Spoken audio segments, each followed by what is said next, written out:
You are listening to the I Choose My Best Life podcast with Dr. Saundra Dalton-Smith, a show that is dedicated to helping you live fully, love boldly, and rest intentionally. For additional resources, visit ichoosemybestlife.com.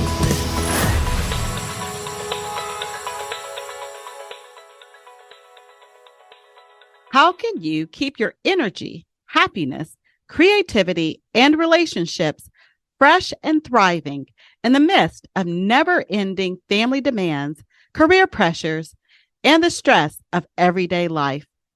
Learn about best-selling book Sacred Rest and discover the 7 types of rest you need most by visiting restquiz.com. Welcome, everyone. This is Dr. Saundra, and you're listening to I Choose My Best Life. Today, we are chatting with Patricia Raybon, and we are going to be talking about her latest release, God is Our Help. I think this is a great topic for this time of year because we have so many people who are going through different situations as we go into the holidays and the new year. So we want to make sure that we all know where our help comes from. And we're going to begin with this conversation. And Patricia, I want to take a moment to let you have an opportunity to share a little bit about your background. You've been on the show actually before a couple of years ago, but for those who may not have been introduced to you at that time, share a little bit about who you are and the type of work that you've been doing. I am a writer by definition, by training, by work, and by grace. People sometimes ask me, how did you become a writer? And the answer is by being a reader very early in life. I love to read. And the other thing, Dr. Saundra, is that I did grow up in the church from birth. And so every Sunday I would hear stories of the Bible. And those things combined said to me that writing a plot, a story down in the way that Jesus shares parables is a worthy occupation. And now I would not have articulated that way as a child, but now I understand all of that combined to lead me into writing. Initially, I was a newspaper journalist. And then a quick story before we go on. One day, early in my newspaper career, I was in the newsroom and saw a notice on the bulletin board for an opening in the features department. That would mean I moved from hard news up to human interest stories. And you heard that phrase that low hinges open big doors. And I stood there, Dr. Saundra, in that busy newsroom, people rushing around and typing their stories. And I put my name in for that position. And because I said I wanted to move up in my career, I literally went upstairs to the features department where I stopped writing just about facts alone, but also started writing about feelings. And so I found my home. That was features. That was my home in newspaper journal worker. And then with taught newspaper journal worker at the University of Colorado. I always say, I was in the newsroom for 1,000 years. I taught journalism for 1,000 years. And now I'm writing full-time for the Lord and in this next season of my life. And that's my story. You have definitely had a very blessed publishing career, lots of awards and accolades and different things that have happened. And what's interesting is you actually write both fiction and nonfiction.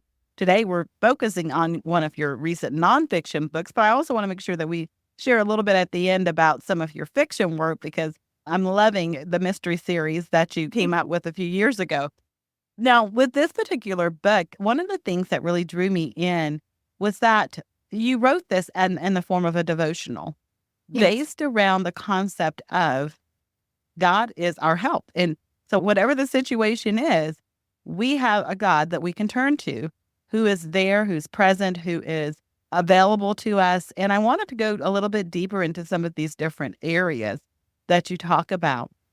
Now, the book, I know, is divided up into an 8-week devotional type setting. But with these 8 weeks, you have some very specific sections that you go through. And one of the ones that I felt was so good for kind of what people have been sharing as far as some of their struggles is that for many right now feels like a storm. There's people who are saying that their finances are in a storm, their relationships are in a storm, their health's in a storm. How does God show up for us? And how can we move forward with him as our help in these storms that we're facing? The first thing to know is why God helps us. And when I started this book, I should have understood that. But in looking particularly for answers in the way that you just asked them, I was more thrilled to discover that God helps us on purpose because he loves us.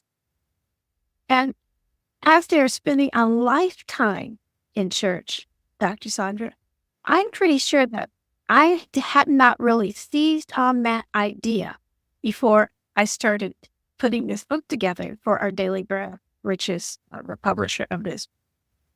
And I found myself so excited to see in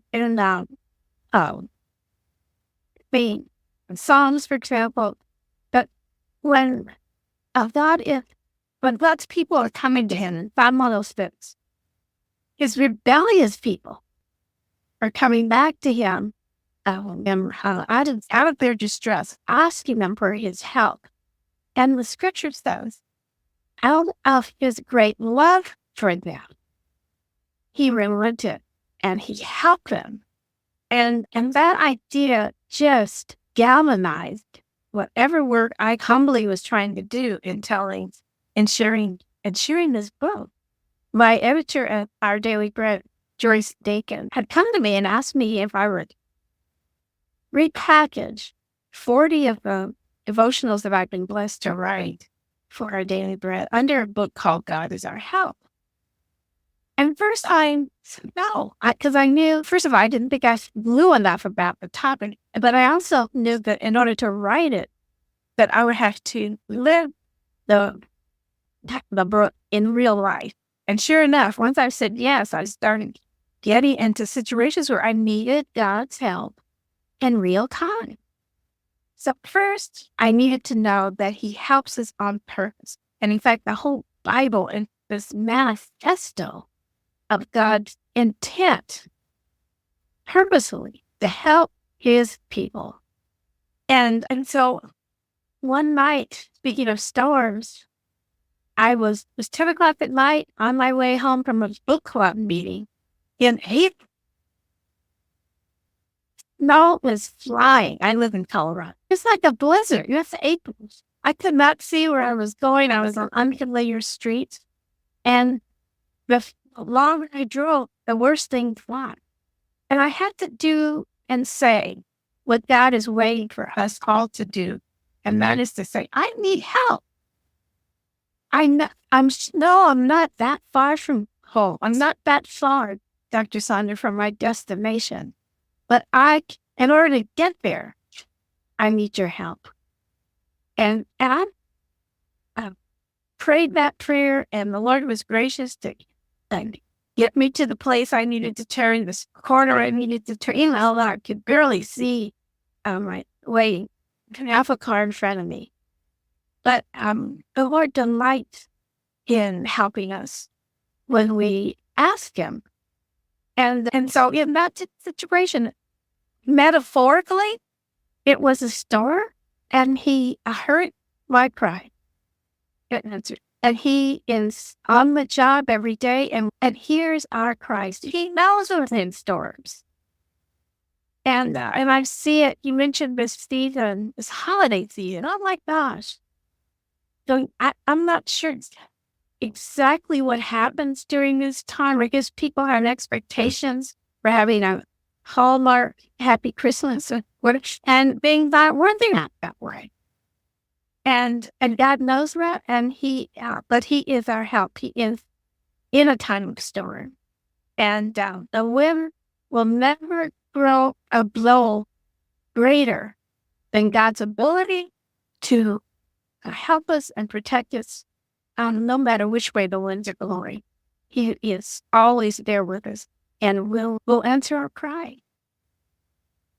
Yes, he will answer our cry. I think one of the things I find, even for myself, there's some of us who just have a hard time getting to the place where we actually cry out for help.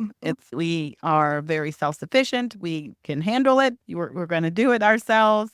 And I think you're right. This time of year, especially going into the new year, there's a lot of expectation. There's a lot of goal setting and vision Yeah. casting and all the things that we do at the end of the year as we go into a new year. Why do you feel like it's so hard for some people to get to the place where they ask for help? Couple of things. It's a very vulnerable position to be in, to say, I am at the end of my hope. And especially for people who are hard workers and maybe were raised to be or believe and see themselves as sufficient. To ask for help says, I'm run out of myself. And Lord, and you're the one I need. So that's operating. But there's the fact that some people may still believe that a prayer has to be this complicated. This very full of these and thous. And as I mentioned several times, I grew up in the church. I heard a lot of public praying. And in fact, on Sunday, the person who was assigned to pray was one of those people who just prayed house down. And so a lot of us think, gee, I don't know how to pray like that. So how would I dare ask God anything? But one of the battle stories that we often don't mention is King Asa's battle story. I think it's in the second book of Corinthians. And he has set up in Judah, he has set up townships for people because they had been crying out to God. And then this enemy shows up. 1 million people, 300 chariots, they are in trouble. And so King Asa prays a prayer that's available to all of us. And he just says, God, we need help. And we need it from you. You're our God. And we need your help. And this is a very short story. And the scriptures say that God overwhelmed the enemy and took care of the problem. End of story. And so for any of us listening or who have been struggling with believing that they are qualified to ask God, they don't have the right words, they're not a whatever. That story tells us that it doesn't have to be hard or fancy. It can just be sincere. I'm in trouble, and I can't do this by myself. I don't know how to do it. I don't even know how to pray this prayer. But would you help me, please, Lord? And the Bible shows us over and over that he will help out of his great love for his people. That means you, and that means we, and all the rest of it. I think one of the things that we, as you mentioned in the beginning, is that a big foundation of it is reflecting on his love for us and just the desire he even has to help us. One of the other things you talk about regarding this book is his strength. So how does our knowledge or our acceptance of his strength help us in this process of receiving him as our helper? In several ways, I think about the sons of Korah who make that statement in Psalm 46, I think it is, when they say, God is our refuge and our strength, our ever-present help. So interesting that in that psalm that those ideas are connected in that just one phrase. But I think that just about Nehemiah, and who has come with his people, come with the Israelites out of exile. And they come back to Jerusalem. The place is in ruins. The gates of the city are burned down. The walls are torn down. And then when Ezra the priest starts to read the word of God to the people, they start to cry. They're just done. And so Nehemiah says, don't more live, live with joy. The joy of the Lord is your strength. And in God's great unlimited strength, He provides us in our weakness. It's all that pushing that we sometimes do, and trying to push our way up the mountain and push our way into places we want to be and open doors that we want opened. And the scriptures invite us to be still. Know that He's got all the strength that we will ever need for anything. It's extraordinary. It's phenomenal.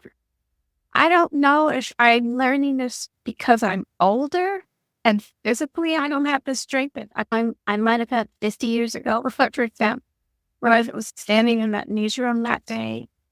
But I am very grateful to know that I don't have to do all that pushing anymore. That the doors that I'm trying to open, they're already open. I just need to be still and see the goodness and the glory of God who's already in all the things that I'm speaking, and watch that and walk on through. There's so much wisdom there. And I hope and say that it doesn't sound like I have everything figured out. I don't. I'm not a seminarian. I'm not a theologian. I don't have a perfect family or any of those things. I believe that God means what He says, and He is who He is. And if I can just lean into that, then I find Him. One of my favorite scriptures is, an appreciate song, and maybe Proverbs 8. But here's the point. David is in distress, but he said, but you, O Lord, are a shield around me. You are my glory, a lifter of my head. And as we know biblically, the word glory is a reference to God's strength. For you're a shield around me, and you are my strength. My head is hung down, but you was lifted up. And one of the ways we find our strength in Him is to get in His Word. You mentioned that I write mystery novels, but I also write devotionals. I'm a contributor to our Daily Bread. And at one point I thought, I have this opportunity to write these Christian mysteries, but I wanted to keep doing my work for our Daily Bread, and I couldn't see, how can I do both things? What I've come to understand, that it's in doing the scriptural work every day and having to be in the Word to do that work that enables me to do all the other things. I can't do the other thing unless I stay in the Word.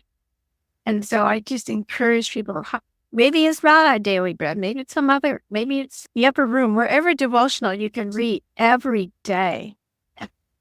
Get in there. And when we start to know more and more of who God is and how He works in our lives. Yes, and as I mentioned, for those of you who are looking for a devotional book that kind of organizes this particular topic, Patricia has a new one that has been released this year, titled God is Our Help. It's divided up into 8 weeks. And over those 8 weeks, she goes through 8 different ways that God helps us.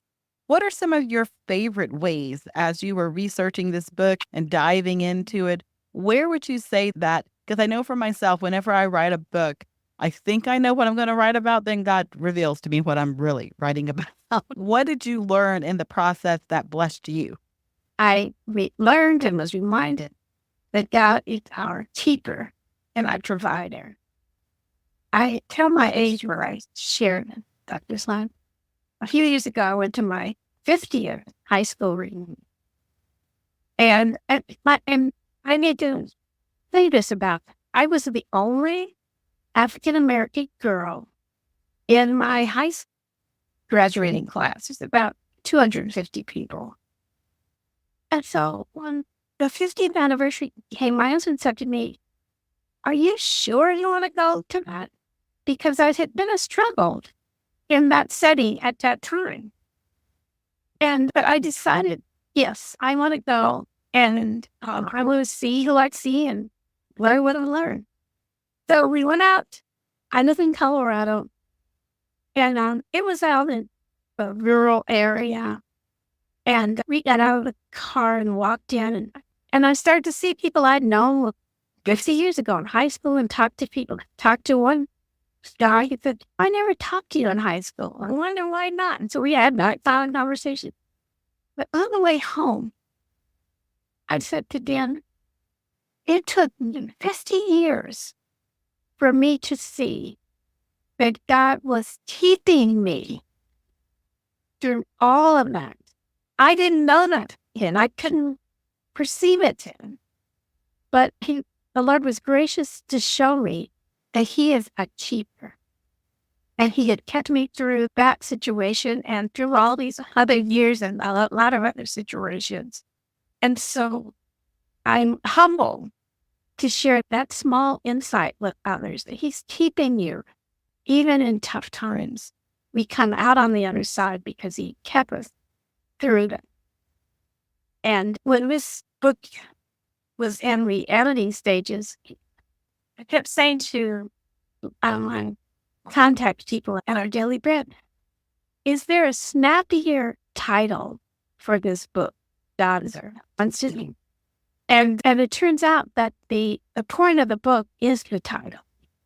That He is our help. There wasn't anything more fancier that I needed to say.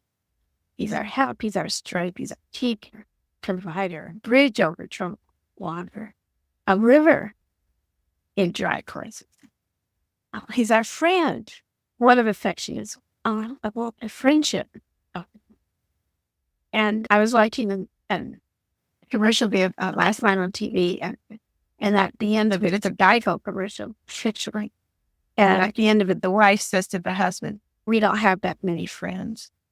But the Bible said, reminds us what a friend we have in Jesus. So these are 8 ways. There are many more than 8 ways that God is our help. But this particular little devotional, which is pocket size, it'll fit in a purse, shows us those 8 very strong ways that God is helping us. Even when we don't know it, He's helping. But that's amazing. That is amazing. And I think that's a beautiful reminder for anybody who right now is sitting in that. You're like, I don't see Him. He's helping me. I don't feel it. I don't see evidence of it right now. And that concept of God being a keeper, because as you even mentioned yourself, we're 50 years out from the keeping before you actually get the realization of how He helped you in that season, because sometimes it's not as easy for us to actually be able to recognize that. As Patricia has mentioned, this book is a great gift if you're still looking for gifts for people for your holiday list. And another thing I want you guys to be aware of is her fiction book series, the Annalise Spain Mystery Series, that now is up to the third book in the series. I jumped in with the first book, All That Is Secret. And when I tell you that, I use this word in the best way possible. It's an addictive series. You want to keep reading. It's one of those things where you want to read the next book and the next book and the next book, because you get involved with these people's lives. And I love that she brings in some of the cultural things that were happening at that time of year. I read a lot. And so when I'm reading, sometimes I'm conscious of the fact that some fiction books just all relationship with very little backstory or history to help you see the context of the people's lives you're actually in. This is not that type of book. You can tell a lot of research got done in the writing process. I'm curious, I believe that was your first fiction book. Is that correct? That's correct. What made you take the leap from writing devotional and nonfiction type books to fiction? I love fiction and always have. And I love the mystery genre. Faith is a mystery. As Paul says, we see through a glass darkly. We don't see the whole picture on this side. And so I wanted to, and we were in a pandemic. And I remember saying to my husband, what if I use this time, we're isolated, and we remember to look back at COVID time. What if I use this time to finish the mystery that I've always wanted to write? And my agent very quickly sold it to Tyndale House. Then they came back and said, can you turn this into a series? I was wondering if I could finish one book, and then suddenly I had to write 3, and they had a day after the 3-book series. What I enjoyed about the work is that it invited me to put a face on the protagonist, a young Black woman in her 1920s, who is theologian by training, in fact. And she comes home to Colorado to solve the murder of her estranged. So there are relationships, there's the challenge of the times, there's her struggle to find herself, and There's a little romance in there as well. And I'm worried about that romance, Dr. Saundra, because as I hadn't planned on there being a romance. Once I started writing, the love interest showed up. And as I began to look at that, I would discover that in fiction, what makes that love interest appealing is that the love character is a helper. Mm. And so there are, in all 3 books, there are times when her love interest, who's a young pastor, whose name is Joe, drives her a little crazy sometimes. But also he will pick up a broom and help her do some real practical work. And when I mentioned that way, because when I started working on the devotional, I thought, and when I was working on the novel, I thought, isn't it interesting that helping is spiritually and in the fictional fronts is about love. Mm. And so, and then it matters because like Christian mystery, we call it it's a clean story, right? And I hope I can say it. I hope I can say this. I'll just say this. No sex, no cursing on the page, but thrilling. And God in His mercy allows that to happen in these stories. That my young character, who has a lot of questions of God, because she's on her own emotional, personal storm. She's able to see God's hand even in those tough times, and even someone she's learning to love who is not perfect. She isn't either, but they serve a perfect God, and the Lord helps them to work through their disputes and questions of each other, and of the times and of the mysteries that she's trying to solve, and always be the God they need. So I'm really enjoying the fiction work, and I love that it requires me to trust the Lord even when I'm afraid, because we're in a season. I am a woman of color. We are in a season where there's a lot of pushback about teaching Black history, for example, doing diversity work, inclusion work, equity work. We hear a lot of pushback online. But I have been invited by Tyndale to write these stories anyway. And sometimes, Saundra, when I sit down, I feel fear that people won't understand why I'm writing them, or why I'm revisiting some history that was hard.